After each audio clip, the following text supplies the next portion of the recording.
Okay, so time check mga tayo mga boss. 6:33 ng umaga. As usual, dito pa rin tayo sa kabaan ng Masinag. Pasingit-singit. Yeah.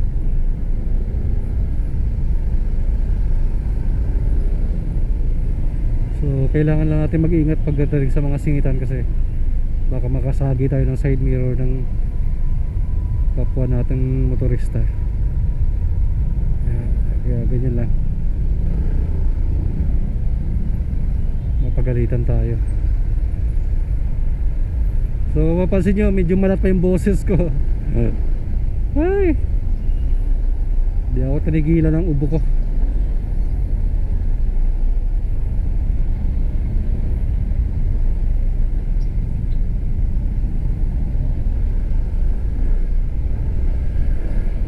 So ilang lane to yung Masinag? Ito yung Marcos Highway. 1, 2, 3, parang 4 lanes. 1, 2, 3, 4, 5 pa nga eh. 5 lanes pa, pero kita mo naman bali wala eh, sa dami ng sasakyan. Buti na nakamotor tayo kaya kahit paano nakasingi tayo. Pero kung nagko-commute ka tapos nakasakay ka sa jeep o kaya sa taxi or sa FX, ayan si ate ang galing magmotor eh, naka Aerox. So wala na, hindi na ako nagkumuha ng booking. Diretso pasok sa trabaho to. Wala eh, sobrang traffic talaga.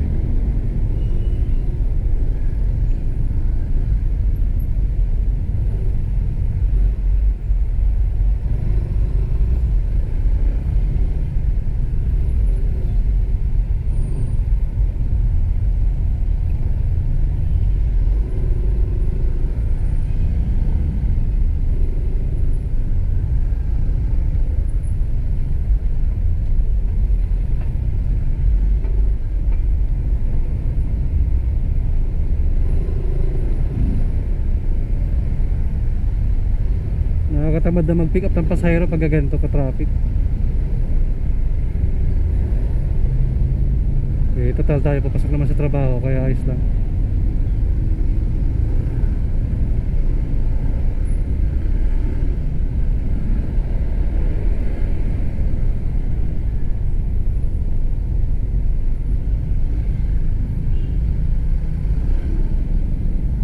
Medyo malapad lang yung manabela ng ADB 160, kaya medyo pag-alanganin, hirap talaga siya isingit.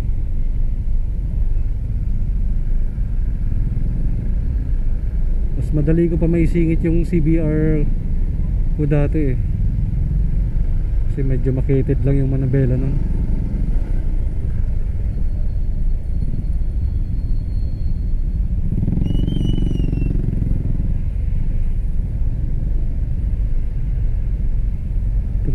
Traffic talaga.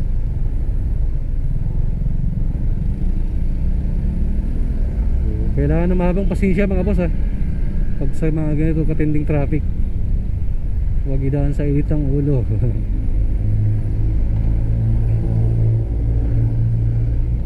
Kailangan chill lang. Singit-singit lang.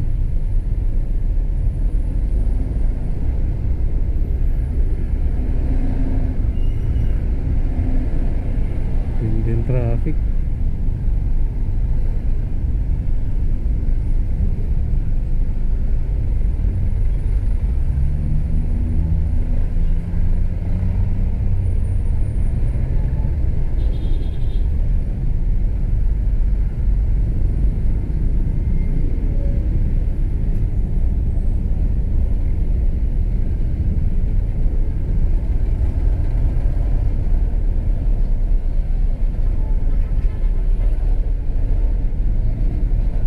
Ayun. Kaya pala mga boss, may aksidente pala. Sus Mariano Garapon. Pirat na pirat. Oh, Naku, patay. 1, 2, 3. Puta, apat men.